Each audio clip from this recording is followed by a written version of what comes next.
à tous. Aujourd'hui, ce qu'on va voir, c'est principalement l'accompagnement qu'on peut avoir. Alors là, j'ai pris une pièce de veau et je vais l'accompagner avec des champignons fourrés aux champignons. C'est parti!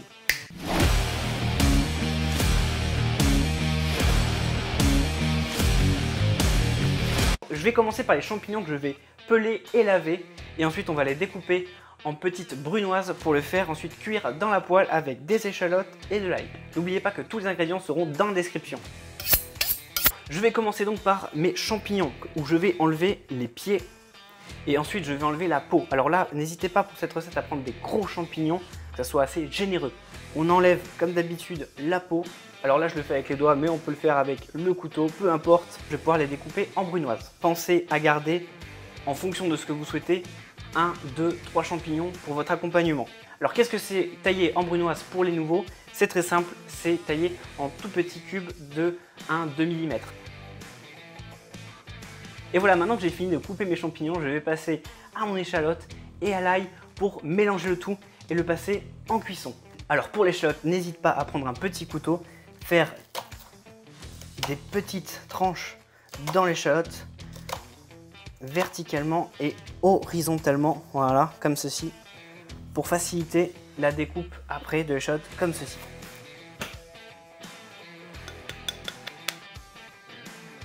Je vais pouvoir passer au taillage de l'ail. Alors pour l'ail, toujours pareil, faire des petites tranches. Je vais enlever le centre de l'ail. Je finis l'ail à la mitraillette.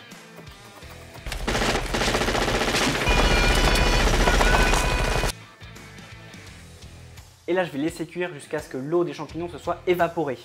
Pendant ce temps, ce que je vais faire avec ces deux champignons que j'ai laissés préalablement, c'est que je vais les creuser, voilà, enlever tout ça pour avoir plus d'espace pour mettre le contenu de ma poêle. Pour cela, c'est très simple, je prends un petit couteau et j'enlève toute la partie, voilà, du champignon qui ne m'intéresse pas pour laisser un maximum d'espace. Voilà, il suffit juste de râper bien. Normalement, ça vient tout seul. La cuisson de ma poêle est quasiment finie, alors je vais faire le traditionnel poivre et sel, toujours assaisonné. Égoutter, ça sent déjà très bon.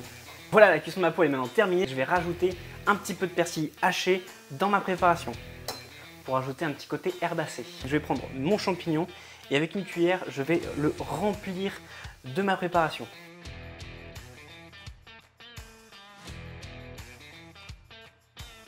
Voilà, n'hésitez pas à bien remplir, que ça soit gourmand, généreux.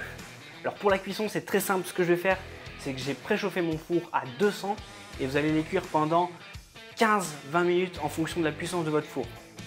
Pour le côté gourmand, ce que je fais avant de les mettre en cuisson, c'est que je rajoute sur le dessus toujours un peu de beurre. Petit. Pendant que mes champignons cuisent, qu'est-ce que je vais faire? Non. Je vais cuire ma viande. Alors pour ce faire, c'est du veau, c'est très simple. On va le mettre sur une poêle avec beaucoup de beurre et on va le nourrir au beurre.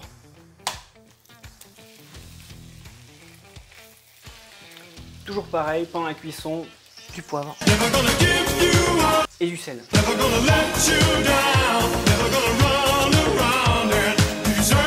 Moi j'aime que mon veau il ait du goût et un petit peu piquant, alors je vais rajouter du piment d'Espelette. Ma viande et mes champignons sont maintenant cuits, ils sont prêts, je vais pouvoir passer au dressage.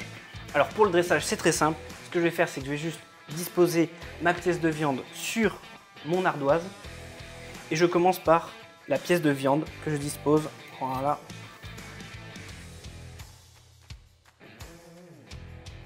Pour finir, je vais rajouter un petit peu de fleur de sel sur mes champignons et sur ma viande.